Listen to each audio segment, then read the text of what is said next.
అబ్బో ఇక్కడ కేజీ చీరలు కొంటే అర కేజీ చీరలు ఫ్రీ అంట. మంగళ్య షాపింగ్ మాల్ కేజీల్లో సేల్, టన్నుల్లో ఆనందం. జూలై 13వ తేదీ గుంటూరులో జరిగిన విషయానికి ఈరోజు ప్రభుత్వం మేల్కొని ఎంత హడావిడి చేస్తుందో మనం అందరం కళ్ళారా చూస్తున్నాం. జూలై 13వ తేదీ జరిగిన ఆ ఇన్సిడెంట్ అనేది ఒక మహిళ మీద జరిగింది కాదు, అది ఓవరాల్ ఒక చట్టం, పోలీస్ వ్యవస్థ ఎలా దిగజారిపోయిందో దానికి నిదర్శనంగా, మానవత్వం లేదు అనటానికి నిదర్శనంగా జరిగిన ఇన్సిడెంట్. అసలు ఒక చిన్న వాటర్ పైప్ కనెక్షన్ కోసం జరిగిన గలాటాలో తెలుగుదేశానికి సంబంధించిన మల్లెల వెంకటరమణమూర్తి 21 డివిజన్లో ఉన్న నాయకుడు తన కుటుంబ సభ్యులతో కలిసి ఒక మహిళని బట్టలన్నీ ఊడదీసి మూత్రం పోయేంత వరకు, అంటే బాత్రూమ్ పోయేంత వరకు కొట్టారు. అంటే ఎంత ఘోరంగా కొట్టుంటారో ఒకసారి మీరు ఆలోచించండి.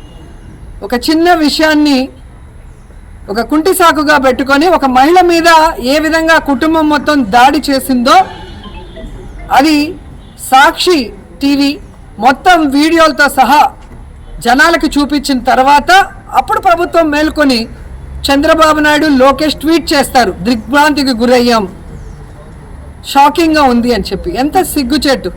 ఈరోజు అధికారంలో మీరున్నారు, ముఖ్యమంత్రిగా చంద్రబాబు నాయుడు ఉండి నువ్వు ఫెయిల్యూరు, నీ పోలీస్ వ్యవస్థ ఫెయిల్యూరు, నీ ఇంటెలిజెన్స్ ఫెయిల్యూర్ అనేది ప్రజలందరూ తెలుసుకున్న తర్వాత ఏదో అమాయకంగా దిగ్భ్రాంతికి గురయ్యాను అని చెప్పి ఇప్పుడు పలానా వ్యక్తి మీద కేసు పెట్టండి, పలానా వ్యక్తి మీద కేసు పెట్టండి అని చంద్రబాబు నాయుడు చెప్పిన తర్వాత కేసు ఫైల్ చేస్తున్నారు. అంటే ఈ రాష్ట్రంలో పోలీస్ వ్యవస్థ పనిచేయటం మానేసిందా?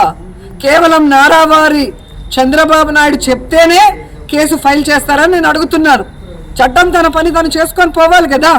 ఈరోజు ఎవరైతే బాధితురాలుందో ఆ అమ్మాయి ఈ మల్లెల వెంకటరమణమూర్తి వల్ల ఇబ్బంది పడుతూ పోయి పోలీసులకి కంప్లైంట్ చేసినప్పుడు కనుక వెంటనే వాళ్ళు కేసు నమోదు చేయడం కానీ లేదా వాళ్ళని పిలిపించి వాళ్ళకి బెదిరించి పంపించుంటే ఈరోజు ఇది జరుగుండేది కాదు. కానీ ఈరోజు రాష్ట్రంలో రెడ్ బుక్ రాజ్యాంగం అంటూ తెలుగుదేశం పార్టీ నాయకులు, కార్యకర్తలు ఏం చేసినా పర్వాలేదు, మేము అండగా ఉంటాము అని చంద్రబాబు నాయుడు, లోకేష్ భరోసా ఇచ్చారు. కాబట్టే ఈరోజు దుశ్శాసనంలాగా తయారై ఈరోజు తెలుగుదేశం పార్టీ నాయకులు ఎలా బిహేవ్ చేస్తున్నారో మీ అందరూ గమనిస్తున్నారు. గతంలో కూడా కుప్పంలో ఇదే విధంగా ఒక మహిళని వివస్త్రం చేసి ఎలా కొట్టారో మనం చూసాం. ఈరోజు మళ్ళీ గుంటూరులో చంద్రబాబు నాయుడు ముఖ్యమంత్రిగా నివాసం ఉన్న ప్లేస్కి దగ్గరలోనే ఇలా జరిగింది. అంటే ఇక ఈ నేరస్తులకి ఎక్కడ భయం ఉంది? చట్టం అంటే, పోలీసులు అంటే ఎక్కడ భయం ఉందని నేను అడుగుతున్నాను. ఎంత సిగ్గుచేటంటే ఈరోజు ఆ 21వ డివిజన్ మల్లెల రమణమూర్తి అనే వ్యక్తి ఎంత ధైర్యంగా ఒక మహిళని ఈరోజు తన కుటుంబ సభ్యులతో కలిసి కొట్టాడు, బట్టలన్నీ ఊడదీసి నించోబెట్టాడు. అంటే ఎవరికి తెలీదు, తెలిసినా ఏం చేయలేరనా? ఈరోజు ఒక వీడియో వైరల్ అయితే తప్ప ఈ కూటమి ప్రభుత్వం మేల్కోదు, కేసు పెట్టదు. అది కనుక బయటకు రాకపోతే దాన్ని అలాగే సమాధి చేస్తారు. గతంలో కూడా మీరు చూసారు ఏంపురంలో అలాగే రాత్రికి రాత్రి ఒక చిన్న పాపని రేప్ చేసి చంపేసి పూర్తి చేస్తే ఎస్పీ గారితో సహా, హోమ్ మినిస్టర్తో సహా అందరూ ఇక్కడే కూర్చున్నారు. ఆ కేసుని ఎలాగైనా మాఫీ చేయడానికి పంచాయతీలు పెట్టి ఆ తల్లి బలంగా నిలబడింది. వైఎస్ఆర్ కాంగ్రెస్ పార్టీ వాళ్ళకి బలంగా నిలబడింది కాబట్టే ఈరోజు ఆ తప్పు చేసిన వ్యక్తికి జీవిత ఖైదు పడింది.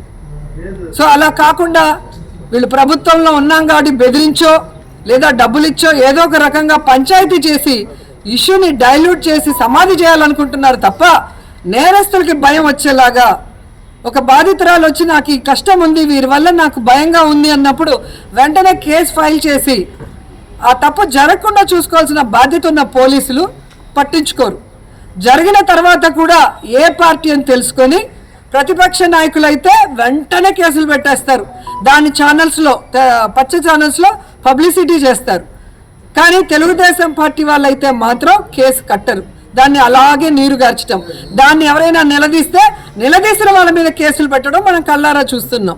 ఇప్పటికైనా చంద్రబాబు, లోకేష్ మేల్కొనండి. ఈ విధంగా ఆడవాళ్ళ మాన ప్రాణాలతో చెలగాటమాడే పని చేస్తే మాత్రం మీరు చరిత్ర పుటల్లో చరిత్రహీనులుగా మిగిలిపోతారని కూడా ఈ సందర్భంగా హెచ్చరిస్తున్నా. అలాగే ఆడవాళ్ళ కళ్ళల్లో కన్నీరు వస్తే చాలు, నేను అక్కడ తక్షణమే ప్రత్యక్షమవుతా, మీకు అండగా నిలబడతానన్న పవన్ కళ్యాణ్ ఇంతమంది ఆడవాళ్ళ జీవితాలు నాశనం అవుతున్నా ఈరోజు ఒక మహిళని వివస్త్రని చేసి ఆ అమ్మాయిని ఎలా కొట్టారో నిజంగా ఆ వీడియో చూస్తే భయమేస్తుంది. అమ్మాయి ఆ టైంలో ఎలా భయభ్రాంతులకు గురై ఉంటుందో తెలిస్తేనే మనకు ఒళ్ళు జలదిరుస్తుంది. కానీ ఈ పవన్ కళ్యాణ్కి ప్యాకేజ్ ఇస్తే తప్ప, స్క్రిప్ట్ ఇస్తే తప్ప వచ్చి మాట్లాడటానికి ఈయనకి నోరు పెగలదు. ఇలాంటి ఒక డిప్యూటీ సీఎం మన రాష్ట్రంలో ఉండటం మన దురదృష్టం. చంద్రబాబు నాయుడు లాంటి ఎమోషన్స్ లేనివాడు, ప్రజలంటే ప్రేమ గౌరవం లేని వ్యక్తి ముఖ్యమంత్రిగా ఉండటం మన దురదృష్టం.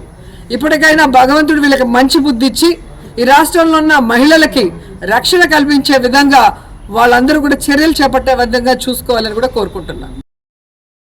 మరిన్ని అప్డేట్స్ కోసం ఛానల్ ను సబ్స్క్రైబ్ చేయండి. నోటిఫికేషన్స్ కోసం బెల్ ఐకాన్ పై క్లిక్ చేయండి.